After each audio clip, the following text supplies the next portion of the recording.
السلام علیکم، بول نیوز ہیڈ کوارٹرز میں خوش آمدید۔ میں ہوں فراز احمد اور میں ہوں آمنہ کھٹانہ۔ ہیڈ لائنز آپ جان چکے ہیں، بلیٹن کا باقاعدہ آغاز کرتے ہیں۔ آپ کو بتائیں کہ عام انتخابات 8 فروری کو ہوں گے۔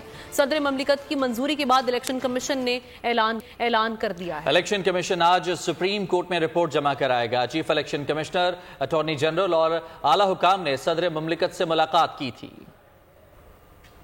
سے یہ نہیں کرنا، مشاورت کا ہو گیا فیصلہ، چلیں تو کب تک یہ مشاورت کریں گے؟ آج ہی ہوگی۔ عوام کو ووٹ دے کر مرضی کی حکومت منتخب کرنے کا موقع کب ملے گا؟ دن بھر بیٹھکیں لگی، مشاورت ہوئی، تجاویز دی گئیں اور بھرپور غور ہوا۔ عدالت کے حکم پر چیف الیکشن کمشنر صدر مملکت عارف الوی سے بات چیت کرنے بھی پہنچے۔ اٹارنی جنرل اور ادارے کے اعلیٰ افسران بھی ساتھ تھے۔ بات چیت تقریباً 1 گھنٹہ جاری رہی۔ الیکشن کمیشن نے 28 جنوری، 4 اور 11 فروری کو انتخابات کروانے کی تجاویز دی۔ گفتگو کے بعد الیکشن کمیشن کا واپس گیا تو سکندر سلطان راجہ نے الیکشن کمیشن میں بھی ہنگامی اجلاس بلا لیا۔ تاریخ، تجاویز، تیاریوں اور ایونٹس کا حساب کتاب دیکھ کر طے پایا ہے کہ 11 فروری کو الیکشن کرائے جا سکتے ہیں، جس کے بعد فوری طور پہ صدر مملکت کو خط ارسال کیا گیا، جس میں لکھا تھا کہ 11 فروری 2024 کو اتوار کے دن عام انتخابات کروا لیں تو بہترین ہے۔ خط کے بعد اٹارنی جنرل بھی صدر مملکت سے دوبارہ مشاورت کے لیے نکل پڑے، امید لائی کہ جلد اتفاق ہو جائے گا، اور پھر وہی ہوا۔ سر صدر صاحب نے کیا تجویز کیا ہے؟ سر صدر نے کون سی تاریخ تجویز کی ہے؟ سر آج ہو جائے گا، ٹھیک ہوگا۔ سر واپس آئیں گے؟ اٹارنی جنرل صدر مملکت سے دوبارہ ملنے گئے۔ دوسری ملاقات میں معاملات طے پا گئے۔ صدر مملکت نے 8 فروری بروز جمعرات 2024 کو انتخابات کروانے پر اتفاق کر لیا۔ سارے ادارے قابل احترام ہیں، لیکن الیکشن کمیشن اپنے موقف پر کھڑا ہے۔ صدر مملکت اور سپریم کورٹ کو 11 فروری کی تاریخ دی۔ متفقہ فیصلہ ہوا کہ الیکشن 8 فروری کو ہوں۔ چیف الیکشن کمشنر سکندر سلطان راجہ کہتے ہیں کہ ہر کوئی کہتا ہے الیکشن شفاف ہوں، لیکن مداخلت بھی کی جاتی ہے۔